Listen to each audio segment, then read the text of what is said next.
Et bonjour à tous, on se retrouve aujourd'hui dans le cadre d'Innova Maintenance 2022, dans lequel j'aurai le plaisir de vous présenter une solution pour reconnecter d'une part le graisseur à la cellule fiabilité par une approche du graissage conditionnel. Je m'appelle Benoît Degrave, je suis directeur commercial chez SDT Ultrasound Solutions. SDT Ultrasound Solutions, c'est une société belge. Nous fabriquons des appareils à ultrasons, des appareils de mesure à ultrasons depuis 1975 ou 1975 à Bruxelles. En Belgique, on dit fuite, on dit huit et on mange des frites. Alors, avant de rentrer dans le sujet du graissage conditionnel, quelques rappels rapides sur les notions théoriques fondamentales liées aux ultrasons. Tout d'abord, c'est important de rappeler que les ultrasons, ce sont des hautes fréquences. Donc, ce sont des fréquences qu'on n'entend pas à l'oreille, qui sont au-dessus de 20 kHz. Et la manière dont nous allons étudier ce phénomène ultrasonore dédié généralement par des défauts, eh bien, c'est que nous allons, grâce à des capteurs, mesurer cet ultrason sur une bande de fréquence très étroite, qui est le 38,8 kHz, et transformer ce signal inaudible à l'oreille en fréquence audible dans un casque d'écoute. Ça, c'est très important car ça permet d'avoir un accès facile à la technologie. La première chose que l'on va faire lorsque l'on va écouter un roulement, optimiser le graissage, écouter un engrenage, c'est qu'on va d'abord venir écouter le signal. C'est simple, rapide et intuitif et tout le monde peut le faire. Une fois qu'on aura entendu ce signal, on va le mesurer pour le suivre dans une courbe de tendance et finalement on va pouvoir l'analyser pour aller un petit peu plus loin dans le diagnostic. Alors, qu'est-ce qui crée des phénomènes ultrasonores? On a des phénomènes de friction, comme ceci. Ça, c'est un phénomène de friction qui génère beaucoup d'ultrasons. Et on va étudier ce phénomène plus particulièrement pour tout ce qui est optimisation des plans de graissage. Lorsque je graisse un roulement, je vais changer son état de friction. Je vais également retrouver des phénomènes d'impact précoces qui génèrent des ultrasons. Donc, avant qu'une machine ne vibre, je vais d'abord avoir un signal haute fréquence lié à une défaillance sur un roulement, par exemple. Donc, ça génère des ultrasons, je vais pouvoir les entendre et les mesurer. On a des phénomènes de turbulence, et ça, c'est ce pourquoi les ultrasons sont souvent connus dans l'industrie. C'est pour des applications telles que de la détection de fuite, qu'elle soit interne dans une vanne ou dans un purgeur, ou externe au niveau des fuites d'air comprimé. On a finalement des phénomènes de décharge partielle en haute tension qui génèrent eux aussi des ultrasons. Alors ici, petite démonstration scientifique. Souvent, quand on parle de friction, on peut se dire oui, mais ok, j'ai compris son truc avec les mains là, mais en ultrason, comment ça se traduit et quel niveau de sensibilité on a vis-à-vis de la friction? Alors ici, on a une petite démo scientifique dans laquelle j'ai un capteur que vous voyez ici, qui est posé sur le châssis d'un radiateur, relié à mon appareil, qui va traduire le phénomène de friction dans le domaine audible, et c'est le bruit que vous allez entendre, donc c'est ce qui sort dans les haut-parleurs du casque. Et puis vous allez voir que je vais toucher gentiment mon radiateur et que ça va générer de la friction.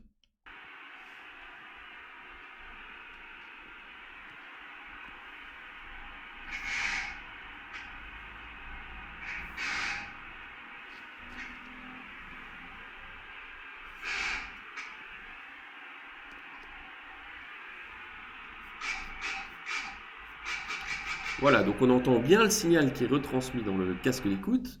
Je le mesure pour avoir une courbe de tendance et suivre le phénomène dans le temps. Et je peux également visualiser le signal dans le cas où je veux faire une analyse un petit peu plus approfondie.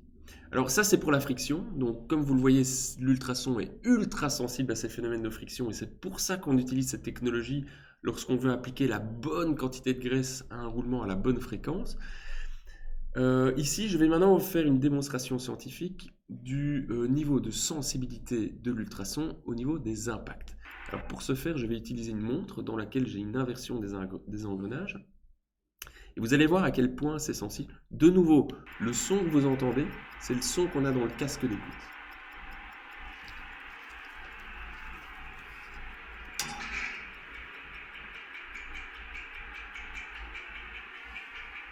Vous entendez, hein, on entend vraiment bien l'inversion des engrenages. Je vais déclencher une mesure ici.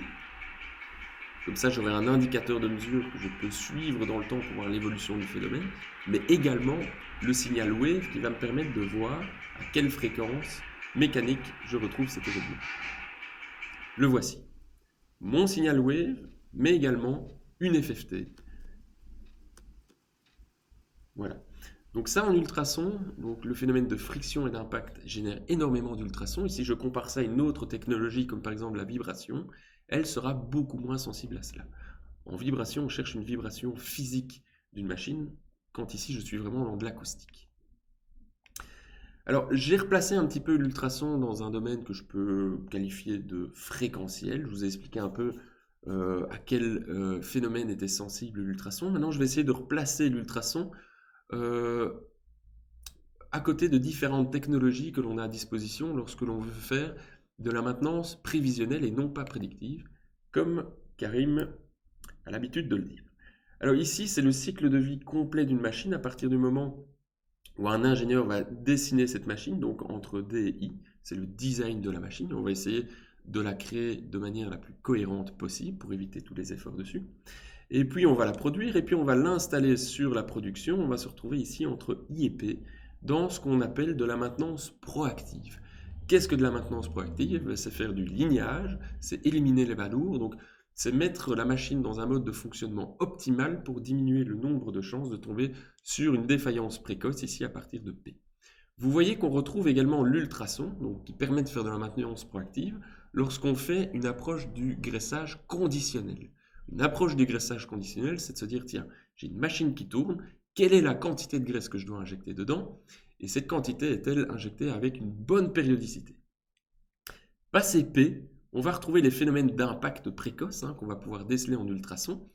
Ensuite, on verra une vibration physique de la machine, puis du son audible. Et là, les vieux de la vieille ont l'habitude de faire une écoute de roulement avec un tournevis, comme ceci, ils se mettent sur le palier, ou encore avec un stéthoscope. Viendra ensuite de la chaleur, donc faire de la maintenance prévisionnelle avec une caméra thermique, c'est jamais bon signe, parce qu'on est très proche de F, moment auquel la machine s'arrête parce qu'on a une défaillance irrémédiable. La machine s'arrête et on a un arrêt de production qui coûte cher. Voilà, l'ultrason est placé maintenant d'un point de vue technologique, et je vais maintenant commencer à aborder le sujet plus dédié à la lubrification, qui est un sujet vraiment très passionnant chez nous. Alors, ce qui est très intéressant avec la lubrification, c'est que quand on fait une AMDEC ou une RCA sur une analyse de défaillance, bien souvent, on se rend compte que 90% des roulements n'atteignent pas leur durée de vie initiale, et que dans ces 90%, 60% des cas sont imputés à la lubrification.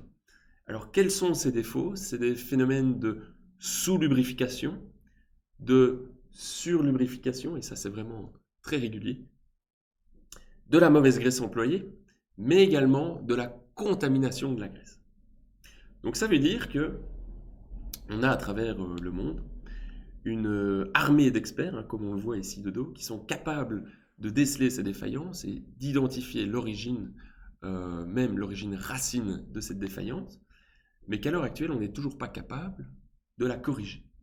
Et donc, si on va un petit peu plus loin, si on dit, mais tiens, si j'arrive à avoir une approche plus rationnelle de mon graissage et d'éliminer ces phénomènes de surlubrification, sous-lubrification, contamination de la graisse ou mauvaise graisse employée, ben finalement, dans ces 90% ici de casse, 90% de casse, je pourrais aller rechercher 60%. Ben alors là, on peut aussi se poser la question, mais qu'est-ce qui fait qu'à l'heure d'aujourd'hui, on ait une si mauvaise maîtrise du graissage? Et là, je vais vous raconter une petite histoire. C'est l'histoire de Joe Critic. Monsieur Joe Critic avait un objectif qui était de rester en vie le plus longtemps possible.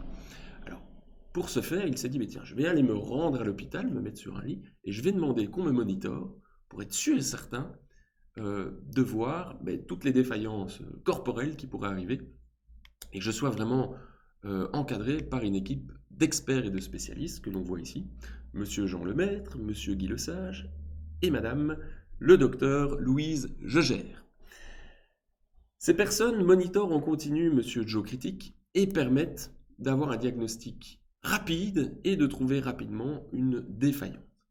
Mais là où le bas blesse, c'est que pour compléter l'équipe, ils se sont dit, pour Monsieur Joe Critic, on va quand même lui administrer des antibiotiques, des compléments alimentaires, on va peut-être lui administrer aussi du sang de bonne qualité, Mais pour ce faire, nous, on est quand même des spécialistes, on va quand même pas aller sur le terrain à chaque fois pour aller changer toutes ces seringues dans les pompes volumétriques, donc on va se faire aider d'un petit intervenant. Et l'intervenant qu'on a choisi, c'est Thomas, alias Toto, on ne connaît jamais vraiment son nom, et c'est un gars qu'on apprécie tout particulièrement, car c'est le vendeur d'hot dog du bout de la rue, un type vraiment très charmant qui malheureusement à cause du Covid a perdu son emploi, et ici on va l'intégrer à l'équipe, et le boulot de Toto, alias Thomas, sera d'assurer le changement de toutes ces seringues que l'on met dans les pompes volumétriques, donc c'est lui qui décidera de mettre la bonne seringue d'antibiotiques au bon endroit, de régler le bon débit de sang dans la transfusion sanguine, mais également d'administrer les compléments alimentaires. Le problème de alias dit Toto, c'est qu'il n'a aucune formation ou très peu dessus et qu'il était formé sur le tas. Et donc en fait, Toto va avoir une responsabilité qui va être quand même assez lourde, vu que Toto aura la possibilité de changer l'état physique de Monsieur Joe Critique. Et s'il se trompe, ben certes, on aura une équipe d'experts et de spécialistes qui sera capable de voir la défaillance, mais on ne corrigera pas le problème à la racine qui pourrait venir de Toto. Alors, c'est un exemple qui est un peu marrant, mais que l'on peut très vite transposer à la réalité et à la maintenance conditionnelle sur une pompe que l'on pourrait appeler une pompe process critique. Ces pompes process critiques sont à l'heure actuelle toutes monitorées en vibration, en ultrason ou en analyse d'huile, de nouveau par un département fiabilité avec des experts que l'on peut retrouver ici.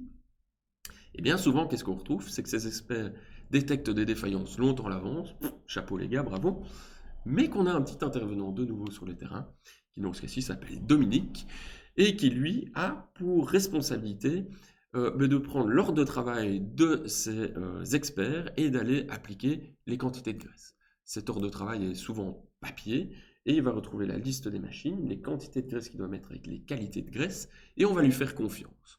Cet intervenant, malheureusement, n'est pas toujours formé, ne sait pas toujours ce qu'il fait, et il peut arriver que Dominique se trompe, soit en quantité, soit en qualité, soit qu'il ne nettoie pas bien l'embout de sa graisse et qu'il contamine la graisse, soit qu'il décide, parce qu'il est de bonne humeur, de ne peut-être pas mettre 10 grammes de graisse, mais peut-être 12, parce que 12, selon lui, c'est mieux. Lui, il voit les pompes et lui peut savoir si la pompe en a besoin. C'est souvent des choses qu'on entend sur le terrain. Et finalement, qu'est-ce qui se passe? Ben, rien ne va. Donc on a un département fiabilité qui toute l'année perd un petit peu son temps pour observer les dégâts de l'intervenant et de Dominique qui fait un petit peu les choses à sa sauce. Et c'est là qu'on arrive un petit peu sur un constat d'échec. Alors voici quelques exemples qui viennent du terrain, qui viennent de tous les continents, de toute société jugée sérieuse, avec un plan de graissage et une cellule fiabilité. Alors bien souvent, ce plan de graissage, on voit toutes ces quantités, et Dominique remplit scrupuleusement tout ce plan de graissage en disant que la pompe critique a bien été graissée. Et qu'est-ce que cela prouve concrètement à la cellule fiabilité? Ben, si on réfléchit, ça ne prouve absolument rien de plus que Dominique a un bic et qu'il sait faire des coches dans des cases. Ça ne prouve rien de plus. On ne sait absolument rien s'il ne s'est pas trompé et s'il a appliqué la bonne quantité. Alors voici quelques exemples. Et quelques mythes que j'entends souvent.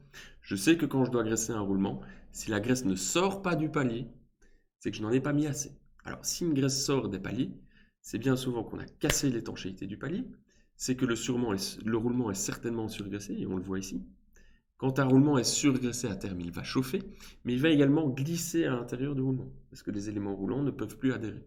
Ça va créer de l'usure précoce sur le roulement. Souvent, on me dit aussi, oui, c'est pas un petit grain de sable qui va endommager mon roulement. Alors, quand vous voyez un grain de sable à l'œil nu, l'œil est capable de voir des détails de 50 microns minimum. Après, à l'œil nu, on ne sait plus les voir.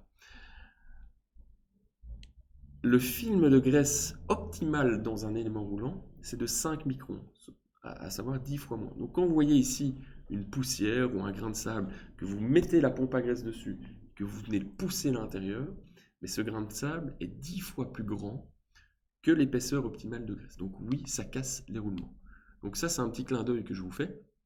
Ayez toujours pour réflexe de nettoyer le nipple de graissage et l'embout de pompe à graisse. Comme on le voit ici, ça permet d'augmenter drastiquement la durée de vie des installations avec une simple opération qui prend quelques secondes. Le graissage périodique. Ça, c'est la plus grande blague qu'on ait jamais inventée. On retrouve parfois des fiches signalétiques assez rigolotes comme celle-ci qui nous dit j'aimerais que tu viennes toutes les 3068 heures avec 32,7 grammes de graisse. Cette fiche signalétique qui est apposée sur un moteur ne tient absolument pas compte des conditions environnementales du moteur. S'il fait 50 degrés ou s'il fait moins 20 degrés, les quantités ne seront pas les mêmes et la qualité non plus, ni de la charge, ni de la vitesse du moteur. Et donc, c'est presque impossible de suivre ce type de périodicité. D'autant plus qu'il faudrait avoir une bonne gestion au calendrier pour pouvoir arriver au bon moment avec la bonne quantité de graisse. Je mets quiconque au défi ici de prendre une pompe à graisse maintenant, tout de suite, avec une cartouche, et de me mettre devant moi 32,7 grammes de graisse. Celui qui arrive à faire ça, il est balèze. C'est impossible. Mais pourtant, certains industriels appliquent scrupuleusement ces périodicités. Voilà un exemple ici. On a deux pompes en parallèle, et celle du fond, quand je mets mon capteur dessus, je vais d'abord écouter le signal, et voilà ce que je vais entendre.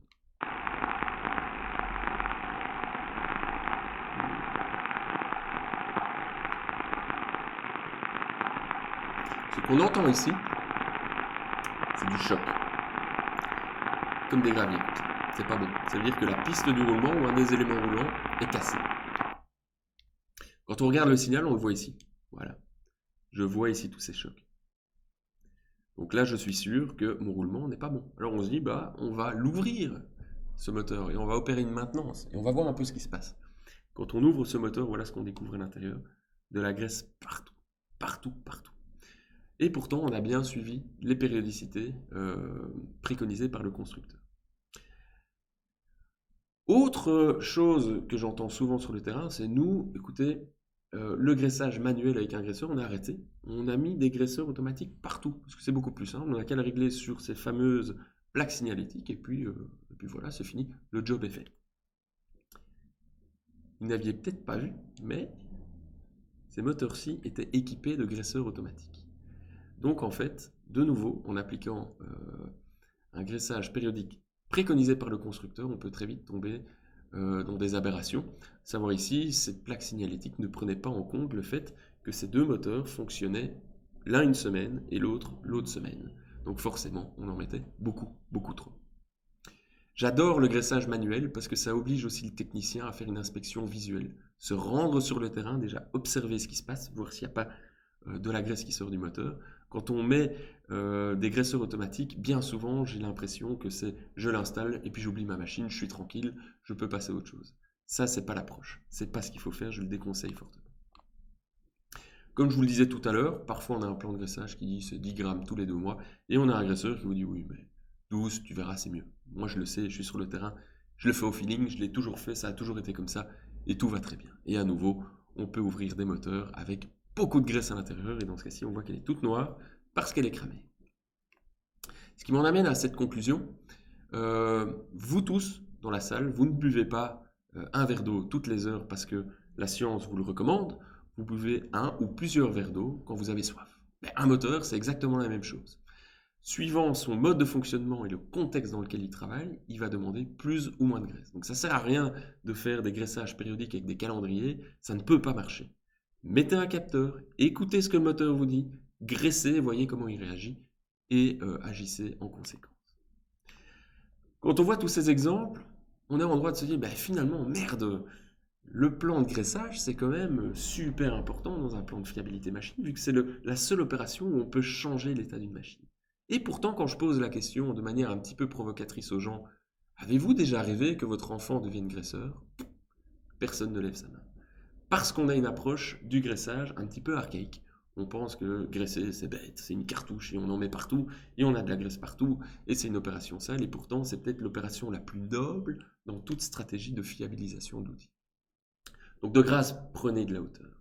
Si vous pensez que lubrifier des machines et qu'un plan de graissage se limite simplement à lubrifier une machine, vous êtes là, au-dessus. Vous n'avez aucune vue sur les dégâts que ça peut faire. J'ai l'habitude de dire, donnez-moi une pompe à graisse, 10 machines, et je vous flingue 10 machines en 10 minutes. En anglais, une pompe à graisse, ça se dit grease gun. Et le mot gun n'est pas choisi au hasard. C'est une arme.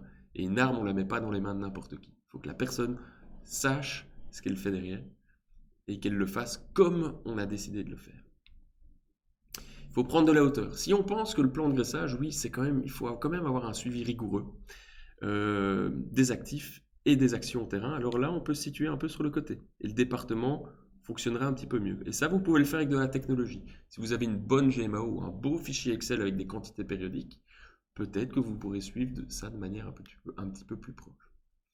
Par contre, si vous partez du principe que le plan de graissage, c'est le pilier fondamental de toute stratégie de fiabilisation, là, vous allez avoir une vue complète de ce qu'est la fiabilité de votre outil.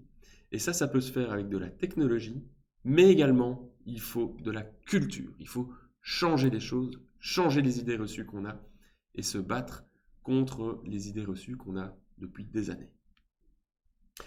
Ce qui nous amène maintenant à la solution. Donc, chez SDT, on a un capteur, pour rappel, qui va mesurer un ultrason, qui va retransmettre cet ultrason inaudible à l'oreille en fréquence audible, qui va le mesurer et qui va l'historiser dans un logiciel. Alors, voilà ce qu'on peut avoir quand on graisse un roulement. Le son qu'on entend, c'est ce qu'on a dans le casque d'écoute.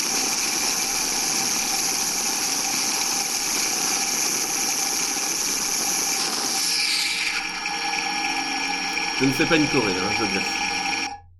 Alors là, on entend bien la graisse qui se répartit dans le roulement. Le roulement qui avait un signal un petit peu râpeux ici, parce qu'il était sous-graissé. J'avais des contacts métal-métal de manière non périodique. Injection de la graisse, mon roulement ronronne, c'est bon. Ma périodicité est bonne, ma quantité est bonne aussi. Autre qualité.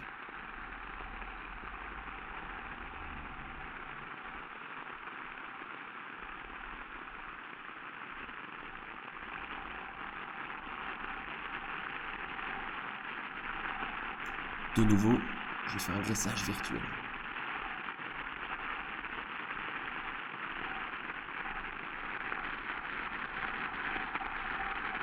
Voilà, ici, vous entendez? Le signal augmente progressivement.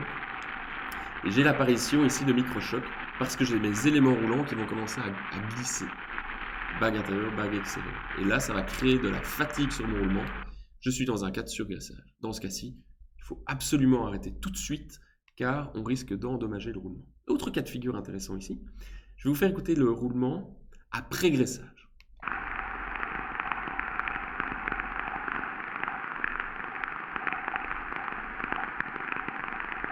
Alors ce qu'il y a à entendre ici, ce sont des chocs. À savoir ici, avant graissage, j'avais deux problèmes. Un problème de sous-graissage, on le voit, mon signal est assez gros, comparé ici. Et j'avais également un problème de décaillage sur mon roulement. En graissant, je solutionne un des deux problèmes et je mets en évidence le défaut du roulement, donc les chocs qui sont ici visibles. Magnifique. Ça, c'est le graissage d'un roulement qui est défectueux. Finalement, je peux avoir des graissages qui n'ont absolument aucun effet. Et là, il faut se poser la question de savoir si j'ai pas un problème ailleurs. Par exemple, ma machine ne tourne pas, ma graisse ne touche pas mon roulement, peut-être que j'ai une ligne déportée et qu'elle est vide, et donc quand j'ajoute de la graisse, ça ne tombe pas dans le roulement, mais ça reste dans le tube. Là, il faut aller un petit peu plus loin, car quand on graisse un roulement, on doit toujours observer un changement d'état. Alors, quand je vous explique tout ça, c'est très clair. Malheureusement, je n'ai pas l'opportunité de me mettre au-dessus de l'épaule de tous les techniciens graisseurs du monde entier. Donc, pour les aider, chez SDT, la solution qu'on propose, c'est d'avoir modélisé tous ces scénarios de graissage sous forme d'algorithme et de l'avoir mis dans l'appareil qui s'appelle LubExpert. Ce LubExpert va les accompagner sur le terrain et les aider à bien faire leur tâche de maintenance, de regraissage des roulements. Alors pour ce faire, on part d'un logiciel dans lequel on va organiser les points de graissage et transformer ces points de graissage en ordre de travail que l'on met dans l'appareil. Ensuite, on suit l'ordre de travail dans l'appareil jusqu'au point de graissage. On pose le capteur et on connecte la pompe à graisse. On va demander à l'appareil de prendre une première mesure pour voir dans quel état est le roulement. Et puis l'appareil va demander au technicien graisseur d'ajouter X grammes de graisse. Et l'appareil va contrôler si le graissage est bénéfique ou non. Si c'est bénéfique, à savoir la friction qui diminue, il va lui dire d'en rajouter. Si la friction augmente, il va lui dire d'arrêter. S'il ne se passe rien, il va lui dire qu'il y a un défaut de lubrification. Et s'il y a du choc en arrière-plan, il va lui dire automatiquement « tâche effectuée, mais attention, ton roulement est cassé ». Une fois que c'est fait, on récupère toutes ces informations dans le logiciel.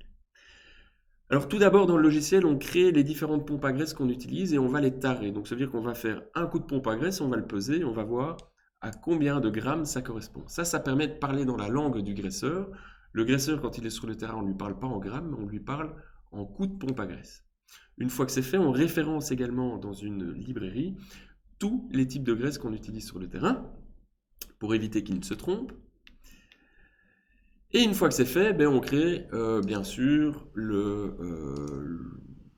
l'arborescence, donc le groupe des machines que l'on veut lubrifier et que l'on va transformer en un ordre de travail. Donc ici par exemple, je veux graisser le roulement avant de mon moteur et ici je vais maintenant paramétrer ce point de graissage. Alors la manière de le paramétrer est comme suit.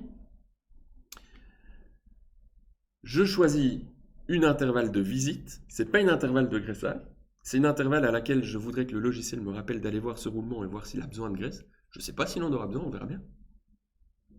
Je choisis le type de graisse, la pompe à graisse que je souhaite utiliser pour graisser ce roulement. Je mets le type de roulement que je vais graisser. On ne graisse pas un roulement si on ne sait pas ce que c'est. Car s'il est sous-dimensionné et qu'on a une pompe à graisse trop importante, ben on a un coup de pompe à graisse, on pourrait flinguer le roulement. Donc si on ne sait pas c'est quoi comme type de roulement, on ne graisse pas. C'est des roulements qui sont graissés à vie, ceux-là on ne les graisse pas non plus. Donc là, dans le logiciel, on a une base de données roulement qui va nous permettre de nous aider à les retrouver. Et une fois qu'on a mis le type de roulement, vous voyez que les dimensions sont remplies automatiquement. On met la vitesse de roulement, c'est important de le savoir, parce que ça ne sert à rien de prendre des mesures pendant que la graisse est injectée. On va d'abord attendre que la graisse se répartisse bien. Et le temps de répartition du roulement, de la graisse sur le roulement, est dépendant de la vitesse à laquelle il tourne. Vous voyez automatiquement, ça me calcule ici qu'il faudra attendre 7 secondes avant de reprendre une mesure. Une fois que j'ai fait tout ça, eh ben, je transforme ça et je mets cet ordre de travail dans mon appareil que vous voyez ici. Et puis une fois que c'est fait, ben, je prends mon appareil et je vais sur le terrain et c'est parti. On peut commencer le boulot. Je choisis mon point de graissage. Ici, petit rappel, ben, sur ce point de graissage, donc ça c'est le message que de nos graisseurs, c'est attention, ici c'est de la Mobilux P2, avec la pompe à graisse numéro 1, ce sera 14 grammes de graisse, à savoir 14 coups, vu que dans ce cas-ci, un coup de pompe à graisse correspond à 1 gramme. Et quand tu es prêt, tu y vas.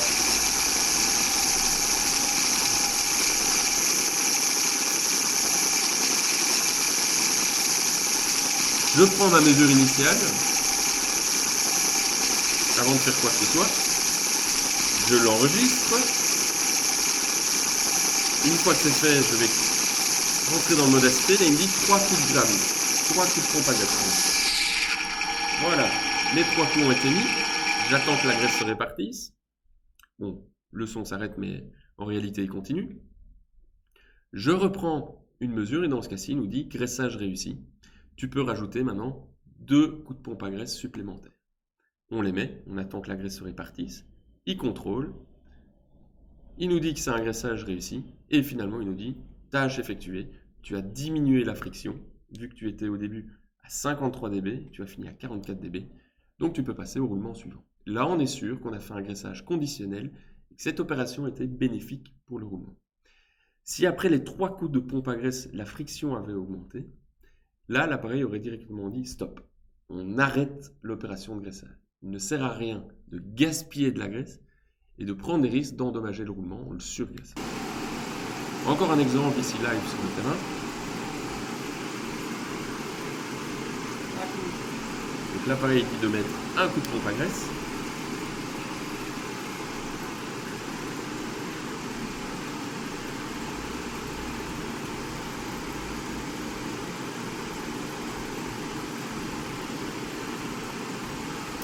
Et finalement, l'opération est terminée. Pourquoi ? Surlubrification. Et l'appareil nous renseigne qu'on a eu une surlubrification. Pourquoi, à nouveau ? Parce qu'on passe d'une valeur avant graissage de 26 dB et on finit à 27. Donc on a augmenté la friction. Dans ce cas-ci, ce qu'on préconise, c'est d'augmenter la périodicité. Souvent, on arrive trop tôt. Et ça, c'est culturel. On aime bien graisser énormément les roulements, on en fout partout. Mais quand c'est le cas, on augmente la périodicité. Alors, une fois qu'on a pris toutes ces mesures, on connecte l'appareil au logiciel, on récupère tout. Et vous voyez ici mon arborescence, elle est vide. Et une fois que j'ai téléchargé ces données, j'ai mes alarmes de lubrification qui arrivent de manière automatique. Et là, je sais exactement ce qui s'est passé sur le terrain. Alors, dans cet exemple-ci, j'ai une surlubrification. Je le vois très bien dans ma courbe de tendance ici. Mesure avant graissage, mesure après graissage. En injectant ici 3 grammes de graisse. Et je suis revenu un petit peu plus tard et de nouveau, mesure initiale, mesure finale, j'ai de nouveau augmenté la friction, ce qui explique que sur 2 graissages, j'ai eu 100% de lubrification que je retrouve ici en dessous. Quand j'ai une goutte verte, c'est que tout va bien. Quand j'ai une goutte rouge, c'est qu'il y a un souci. C'est peut-être que je graisse un roulement qui est défectueux. Dans ce cas-là, je récupérerai mon signal wave et je verrai tous ces chocs. Donc je gagne du temps. Je ne dois pas demander à mon expert en fiabilité de retourner sur le terrain avec une autre machine. Donc ça, c'est vraiment comment on arrive à reconnecter le technicien agresseur à la cellule fiabilité en ayant un contrôle rigoureux sur tout ce qu'il fait sur le terrain. Alors quelques exemples, vous voyez celui de tout à l'heure, hein, qui était dans une société métallurgique, donc vous voyez qu'ils avaient l'habitude de baisser énormément les mouvements. Et après quelques mois, on tombe dans quelque chose d'un petit peu plus propre et rationnel. Presque plus de défaillance sur ces roulements, donc c'est vraiment très bien. Et ici, le plus dur était bien sûr de changer la culture. Donc on avait des graisseurs qui étaient là depuis longtemps, qui avaient l'habitude de faire les choses d'une certaine manière. Il a fallu les amener vers une approche un petit peu plus rationnelle du graissage. Alors un autre exemple qui est arrivé ici récemment, qui vient de chez Goodyear, production de pneus en Serbie, où là ils avaient vraiment fait un beau travail de fond, où ils s'étaient dit ok, la technologie seule ne changera rien, il va falloir qu'on amène sous forme d'un projet d'équipe de changer la culture et les mentalités liées au graissage. Donc ils ont fait un état des lieux sur ce qu'ils ne voulaient plus. Donc ici ces roulements qui étaient beaucoup trop surgraissés et cramés, sur des stockages de graisse qui étaient catastrophiques et des surgraissages. Voilà, on voit les stockages de graisse. Donc la manière dont ils remplissaient les cartouches, c'était à la main. Ils allaient dedans et ils mettaient comme ça dans la pompe à graisse. Donc ça faisait beaucoup de contamination. Ce qui a fait que ça a réussi, c'est qu'ils ont même pris le management. Donc c'était certes une remise en question complète de la cellule fiabilité et maintenance, mais ils se sont dit il faut qu'on intègre également le top management pour qu'il nous donne aussi accès à un budget et une ressource. Donc on a pris pas mal de temps à leur expliquer quelles étaient les conséquences de toutes ces mauvaises pratiques et les outils exacts qu'ils avaient besoin pour améliorer tout ça et directement améliorer aussi le temps de production, forcément, vu qu'il y aura beaucoup moins de panne. Alors pour changer la culture, rien de tel que de la formation. Donc ici, une formation au niveau 1 en ultrason, donc pour se familiariser avec les applications ultrasonores. Une formation dédiée sur la technique SDT LubExpert. Également une formation sur les types de graisse. Et puis finalement ici, participer à des study cases, donc des présentations de cas d'études qui avaient été faites par notre intermédiaire dans d'autres organisations pour voir un peu ce qui était d'intéressant de dupliquer chez eux. Ils sont partis également de la base, donc de se dire, tiens, on va documenter toutes les machines et tous les points de graissage qu'on doit faire, et dans ces points de graissage, on va surtout mettre une criticité de machines, et on va commencer la stratégie sur ces machines les plus critiques. Une fois qu'on est à l'aise, on élargit. Alors, ils ont optimisé aussi le stockage des graisses, donc comme vous le voyez ici, ça c'était avant, ça c'était après, donc c'est vraiment digne d'un labo pharmaceutique, donc c'est propre, c'est clean, il n'y a plus de poussière et tout est fait pour ne plus qu'il y ait de contamination. Ça c'était avant, remplissage à la main. Remplissage après avec une pompe scellée, enfin des fûts scellés. Donc plus de contamination de la graisse et des pompes à graisse bien répertoriées et archivées ici. Et puis finalement, là, ils étaient prêts maintenant à rentrer dans du graissage conditionnel où ils pouvaient se poser les questions, tiens, quelle quantité et quelle périodicité. Pour ce fait, ils ont intégré la solution LubExpert que je vous ai présentée juste avant, où on retrouve évidemment toute l'arborescence de machines et finalement toutes les alarmes de Lub qui arrivent automatiquement.